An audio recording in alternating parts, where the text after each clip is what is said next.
Hello guys ကဲဒီနေ့မှာလည်း in case နဲ့ if နဲ့အသုံးလေးကိုတခြားလေးနားလည်စေချင်ပါတယ်အမြဲတမ်းမှတ်တတ်တဲ့ pattern လေးမျိုးပါ in case it rains နဲ့ if it's rain ဘာခေါ်တာလဲတူတူလေးလာကြည့်ရအောင် let's go in case သူ့ရဲ့အသုံးလေးကတခုခုဖြစ်ရင်ဆိုပြီးတော့အဲ့ဒီຢာကဖြစ်လာနိုင်လို့ကြိုတင်ပြီးတော့ပြောတဲ့အခါတခုခုအတွက်ကြိုတင်ပြင်ဆင်ထားတဲ့အခါဒီလိုအရှင်းနေတွေမှာသုံးပါတယ်အသုံးပြောမဲ့ pattern က main clause လာပါမယ်ပြီး in case ပြီးရင် subject verb ဒီလိုအသုံးနဲ့သွားပါတယ်example လေးတွေကိုကြည့်ရအောင် take an umbrella in case it rains မိုးရွာလာနိုင်လို့ဒီယူသွားပါ I will leave early in case there's the traffic ကားပိတ်နိုင်လို့စောစောထွက်မယ် save my number in case you need help အကူအညီလိုရင်ဆက်သွယ်ရအောင်ငါဖုန်းနံပါတ်ကိုတင်ထားပါ call me in case you miss me ငါကိုလမ်းလာရင်ဆိုပြီးဖုန်းခေါ်လိုက်နော် take care of yourself in case it can be with you မင်းပြနာမှာမရှိတဲ့အခါကျကိုယ့်ကိုယ်ကိုဂရုစိုက်ပါ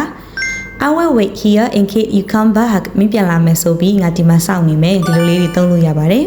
မှားတတ်တဲ့ပုံစံလေးတွေက take an umbrella if it rains ဒီလိုမရပါဘူးအတိတ်တွေကမိုးရွာမှယူဆိုလို့ဖြစ်သွားနိုင်ပါတယ် take an umbrella in case it rains မိုးရွာလာနိုင်လို့ကြိုယူသွားပါနောက်တစ်မျိုးက in case to rain ဒီလိုလည်းမရပါဘူး in case it rains ဒီလိုပဲသုံးရပါမယ် in case ရဲ့နောက်မှာ clause subject verb လိုက်ရပါတယ် if နဲ့ in case ရဲ့ကွာခြားပုံလေးကိုလည်းပြောပြချင်ပါတယ် if it rains we will stay home မိုးရွာရင်ငါတို့အိမ်မှာပဲနေမယ်ဒါကဖြစ်လာမှလုံးမဲ့အရာမျိုးမှာသုံးပါပါ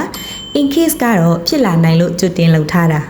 take an umbrella in case it rains မိုးရွာလာနိုင်လို့ဒီယူသွားတာဒါကကြိုတင်ပြင်ဆင်တဲ့အရှိန်အနေနဲ့သုံးတာပါ just in case ဒီလိုလေးသုံးပါတယ် take an umbrella just in case ထိယူသွားပါဘာဖြစ်မလဲမသိလို့ just in case ကဘာဖြစ်မလဲမသိလို့စိတ်ချရအောင်ဆိုတဲ့ feeling ကိုပို့ပြီးတော့ပေးပါတယ်တခါလေးမမိပါအောင်လို့ comment မှာလည်း in case ကိုသုံးပြီးတော့ sentence လေးရေးခဲ့ပါနောက်တဲ့ဗီဒီယိုမှာပြန်တွေ့ပါမယ်အားလုံးပဲ bye bye